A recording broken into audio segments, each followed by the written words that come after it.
Hello बच्चों। आज की क्लास जो हमारी होगी वो मूल कर्तव्य की होगी, जिसमें आज हम शुरू करेंगे मूल कर्तव्य से। तो शुरू करते हैं आज मूल कर्तव्य। मूल कर्तव्य इसका उल्लेख जो है हमारे संविधान के भाग 4 क में किया गया है। भाग 4 क में। अब देखिएगा इसके आगे जो हमारे संविधान में मूल कर्तव्य का उल्लेख किया गया है, ये नागरिकों के कर्तव्य होंगे और इसकी सिफारिश जो है स्वर्ण सिंह समिति द्वारा की गई थी। स्वर्ण सिंह समिति द्वारा इसकी सिफारिश की गई थी। ये हमारे मूल संविधान में नहीं थे, इसे बाद में स्वर्ण सिंह समिति के सिफारिश पे संविधान में जोड़ा गया था। और जोड़ा गया था किसके कब? 42वें संविधान संशोधन द्वारा। कब जोड़ा गया था? 42वें संविधान संशोधन द्वारा ये हमारे संविधान में भाग 4 क में जोड़े गए थे। ठीक, अब इसके आगे समझिए, ये जो 42वां संविधान संशोधन हमारा हुआ था, ये कब हुआ था? ये हुआ था 1976 में। कब हुआ था? 1976 में। इसे 1976 में 42वें संविधान संशोधन द्वारा हमारे संविधान में जोड़ा गया और इसमें ये बताया गया था कि भाई जब हमें मूल अधिकार प्रदान किए गए हैं तो हमें कर्तव्य भी मिलने चाहिए। यानी जिसे अधिकार दिया जा रहा है, जिसके पास अधिकार है, उसका कर्तव्य भी तो होना चाहिए कुछ। तो उसी आधार पे स्वर्ण सिंह समिति ने अपनी सिफारिश पे इसे संविधान में जोड़ने के लिए आग्रह किया था। तो ये इसी आधार पे संविधान में लिया गया था उस समय। और ये जो मूल कर्तव्य हैं हमारे, ये संविधान के भाग 4 क में अनुच्छेद 51 क के अंतर्गत जोड़ा गया है। अनुच्छेद 51 क के अंतर्गत हमारे मूल कर्तव्यों का उल्लेख किया गया है। अनुच्छेद 51 क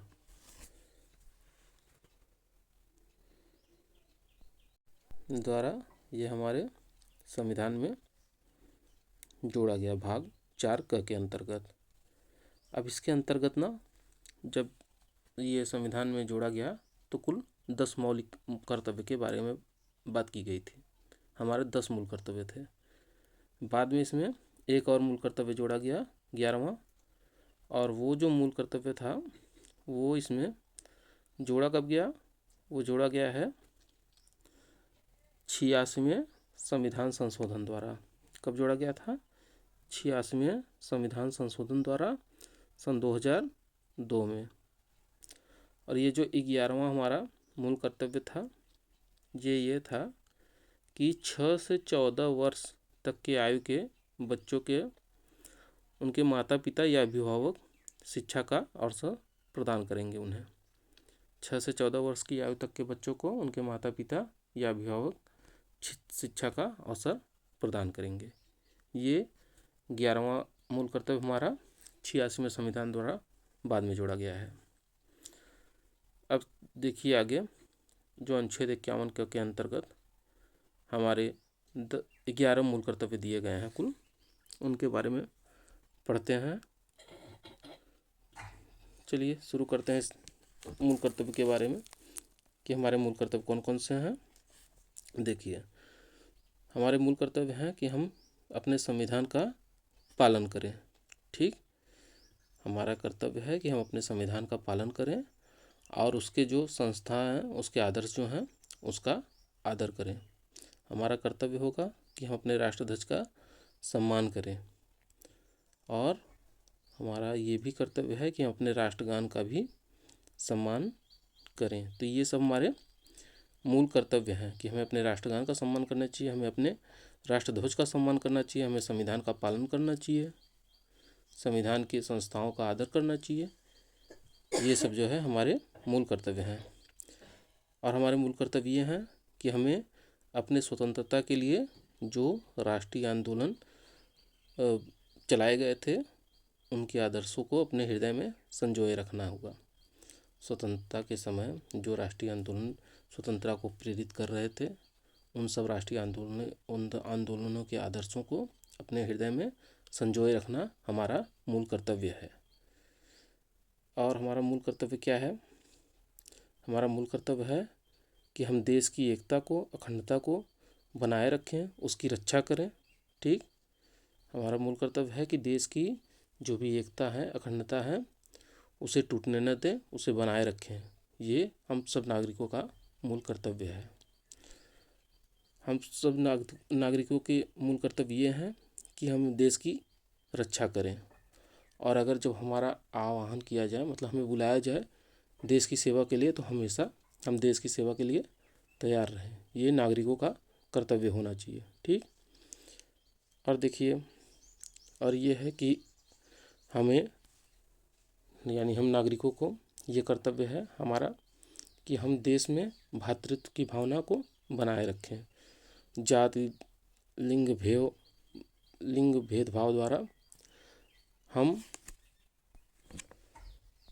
भाषा द्वारा अलग न हो, बनाए रखें एकता, और स्त्रियों का सम्मान करें और ऐसे किसी भी प्रथा का विरोध करें जो स्त्रियों के सम्मान के विरुद्ध हो। ठीक, अब ये भी हमारा मौलिक कर्तव्य है कि प्राकृतिक पर्यावरण की रक्षा करें, जैसे वन, झील, नदी, इन सब की। और क्या है, जो वन्यजीव वगैरह हैं उनके लिए अपने मन में दया का भाव रखें। ठीक, सार्वजनिक संपत्तियां जो हैं उनका संरक्षण करें, उनको सुरक्षित रखें, सार्वजनिक संपत्तियों का नुकसान न करें। ये हमारे मौलिक कर्तव्य हैं। हिंसा से दूर रहें। ठीक, हमारे मौलिक कर्तव्य हैं कि हम प्राकृतिक जो भी वन्य झील और वन जीव हैं इन सब की रक्षा करें। ठीक है, चलिए इसके आगे अब देखते हैं। फिर इन सब के लिए दया भाव होनी चाहिए हमारे मन में। ठीक, इसके आगे देखते हैं। अब हमारा ये भी मौलिक कर्तव्य है कि हम व्यक्तिगत या सामूहिक गतिविधियों के सभी क्षेत्रों में, समझ रहे हैं, व्यक्तिगत या सामूहिक गतिविधियों के सभी क्षेत्रों में उत्कर्ष की ओर बढ़ने का पूरा प्रयास करें, जिससे राष्ट्र भी विकास की ओर बढ़ता रहे। मतलब हम हमेशा ऐसा काम करें जिससे कि राष्ट्र का भी विकास हो और हमारा भी विकास हो। ठीक, ये हमारे कर्तव्य हैं। और 11वां जो मूल कर्तव्य है वो वही 6 से 14 वर्ष के आयु तक के बच्चों को उनके माता पिता या अभिभावक शिक्षा का अवसर प्रदान करें। ठीक, और ये जो मूल कर्तव्य हैं इनका एक बात ये है, जैसे कि नीति निर्देशक तत्व जो हमने देखे थे वो न्यायालय में वाद योग्य नहीं थे, उसी प्रकार ये जो मौलिक कर्तव्य हैं ये भी न्यायालय में वाद योग्य नहीं है। यानी इन कर्तव्यों का अगर पालन नहीं कर रहा है कोई, तो उन्हें न्यायालय में इस आधार पर दंडित नहीं किया जाएगा। समझ रहे हैं, वाद योग्य नहीं है। न तो नीति निर्देशक तत्व वाद योग्य थे, न तो ये मूल कर्तव्य वाद योग्य हैं। जो हमारे मौलिक अधिकार थे वो वाद योग्य हैं। समझ में आए बात? चलिए आज की क्लास में इतना ही। अभी अच्छा, इसमें एक बात और है, देखिएगा, जिसे गांधी जी ने हमारे मूल कर्तव्य के बारे में जो बात, उनके बात इन कर्तव्यों से रिलेटेड है कि अधिकार का स्रोत कर्तव्य है। यदि हम सब अपने कर्तव्यों का पालन करें तो अधिकारों को खोजने हमें कहीं और नहीं जाना पड़ेगा।